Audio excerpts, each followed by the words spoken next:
দেশে সংস্কার কার্যক্রম যে চলমান আছে, এখানে নারী বিষয়ক সংস্কারের যে কমিশন, সেই কমিশন পত্রপত্রিকা আপনারা দেখেছেন, অনেকে সুপারিশ করেছে বৈষম্য দূর করার নাম দিয়ে আল্লাহর বিধানকে পরিবর্তন করার সুপারিশ করেছে এই নারী বিষয়ক সংস্কার কমিশন। এই সুপারিশ বাস্তবায়ন করার দুঃসাহস যদি কেউ দেখায়, তাহলে এটা হবে সবচেয়ে বড় অপরিণামদর্শী কাজ, সবচেয়ে দুর্ভাগ্যজনক অধ্যায়।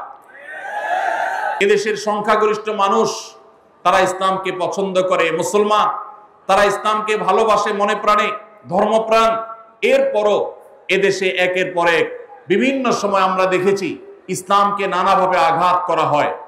আমরা মুসলমানরা সর্বশক্তি দিয়ে এই সামান্য কিছু হাতে গোনা ইসলাম এবং মুসলমানদের প্রতি বিদ্বেষ পোষণ করা এই অপশক্তি, এদেরকে দমন করবার শপথ আমাদেরকে গ্রহণ করতে হবে।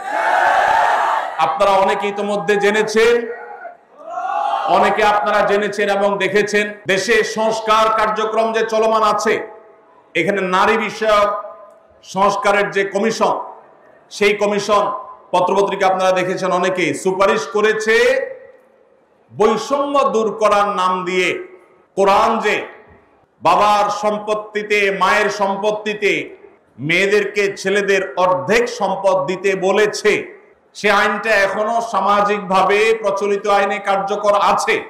এইটাকে পরিবর্তন করার, আল্লাহর বিধানকে পরিবর্তন করার সুপারিশ করেছে এই নারী বিষয়ক সংস্কার কমিশন।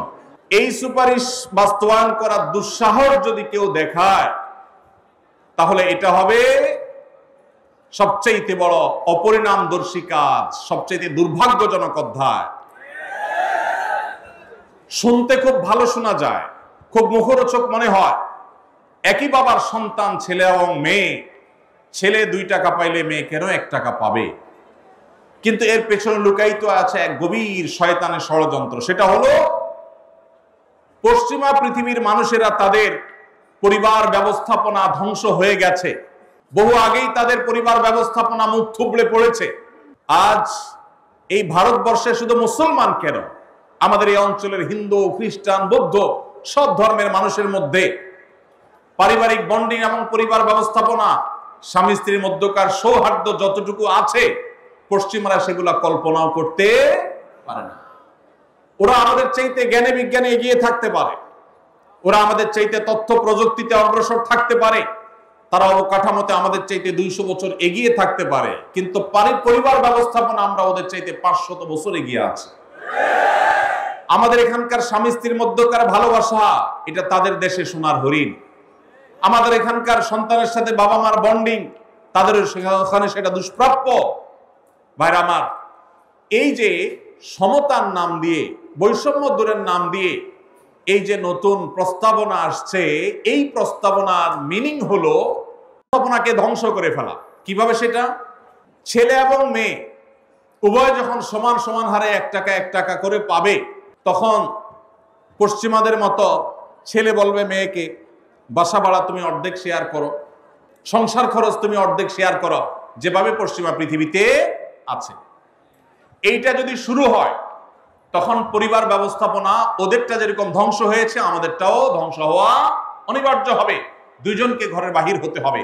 এটা হলো স্বামী স্ত্রীর মধ্যকার রেষারেষি শুরু হওয়ার একটা সূচনা, একটা সূত্রপাত, যে তোমার কাছেও 2 টাকা আছে, আমার কাছেও 2 টাকা আছে, তাহলে সংসার খরচ আমি দিলে তুমি কেন দিবা না, তোমাকেও দিতে হবে। এখন আল্লাহ রাব্বুল আলামিন যে সুন্নাতুল্লাহি ফিল আরদ, পৃথিবীতে আল্লাহর যে নিয়ম রেখেছেন, পুরুষরা বাহিরের দিকটা সামলায়, মেয়েরা ভেতরের দিকটা সামলায়। পুরুষরা বাহিরের জগৎটাকে দেখে, মেয়েরা ভেতরের জগৎটাকে দেখে। এই যে বন্টন, এই বন্টনের মধ্য দিয়ে যে পরিবার ব্যবস্থাপনা মানব সভ্যতার শুরু থেকে আজও পর্যন্ত আসছে, এটার ভিন্ন পথ এক্সপেরিমেন্ট করে, চালিয়ে, পরীক্ষা চালিয়ে পশ্চিমারা ফেইলিওর হয়ে গেছে, ব্যর্থ হয়ে গেছে। এখন আমাদের সমাজকে ব্যর্থ করার অপচেষ্টা এদেশে তাদের কিছু দূষররা করছে এবং তারা এই কাজে লিপ্ত আছে। বিধায় আমাদেরকে চোখ কান খোলা রাখতে হবে। কোরআনে কারীমের আইন, কোরআনে কারীমের বিধান এমনিতেই তো নাই, যে 2-1টা সমাজের খাঁজে ভাজে আছে, এগুলাকে ধুয়ে পরিষ্কার করার যে শয়তানের ষড়যন্ত্র, নীল নকশা, এটা ইনশাআল্লাহ এদেশের মানুষ বাস্তবায়ন করতে দিবে না।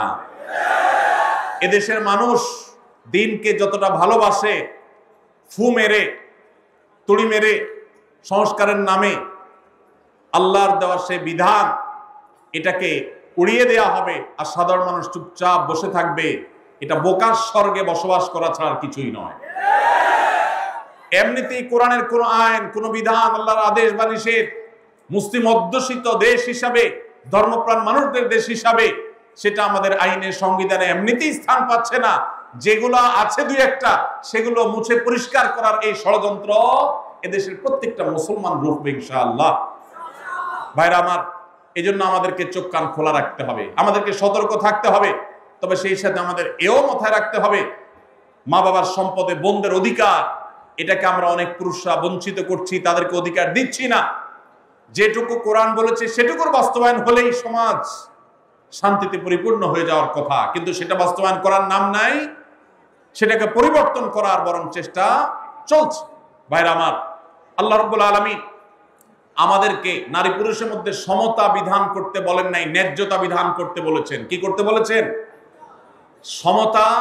ইসলাম সমতার কথা বলে না, ন্যায্যতার কথা বলে। সব সময় সমতা মানুষের ন্যায্যতাকে নিশ্চিত করে না, সব সময় সমতা মানুষের ন্যায্যতাকে নিশ্চিত করে না। এই জন্য ইসলাম ন্যায্যতা কথা বলেছে। ন্যায্যতা এটা থাকতে হবে, সমতা থাকা জরুরি নয়।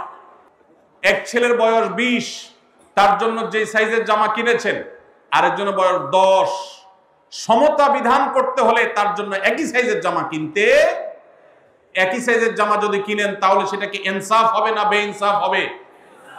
ইসলাম এই মুখরোচক, সস্তা, শুনতে শুধু ভালো শোনা যায় এরকম সমতা নারী পুরুষের মধ্যে করতে বলে না, ন্যায্যতাকে নিশ্চিত করতে বলে।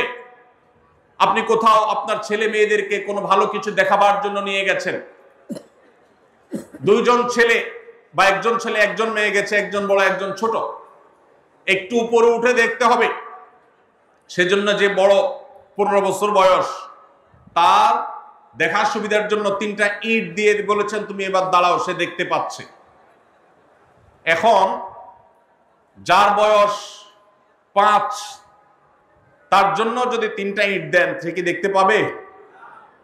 কিন্তু যেহেতু বড়জনকে 3টা দিবেন, ছোটজনকেও 3টা দিবেন, ছেলেকে 3টা দিবেন, মেয়েকেও 3টা দিবেন, এটা হলো সমতার দাবি। আর ন্যায্যতার দাবি হলো যার 3টা লাগে তারা 3টা দিবেন, যার 6টা লাগে তাকে 6টা দিবেন। এটা হলো ন্যায্যতা। ইসলাম নারী পুরুষের মধ্যে ন্যায্যতা নিশ্চিত করতে বলে, সমতা নয়। পশ্চিমারা যে সমতার কথা বলে এটা মুখরোচক, বস্তা পচা সস্তা স্লোগান। এই স্লোগান কখনো ইনসাফ প্রতিষ্ঠা করতে পারে না। পশ্চিমাদের সমাজ ব্যবস্থা ইনসাফ প্রতিষ্ঠা হয় নাই। নারীরা মুসলমানদের চাইতে 1000 গুণ বেশি নিগৃহীত, নিষ্পেষিত। আমাদেরকে বুঝতে হবে এবং ধারণ করতে হবে।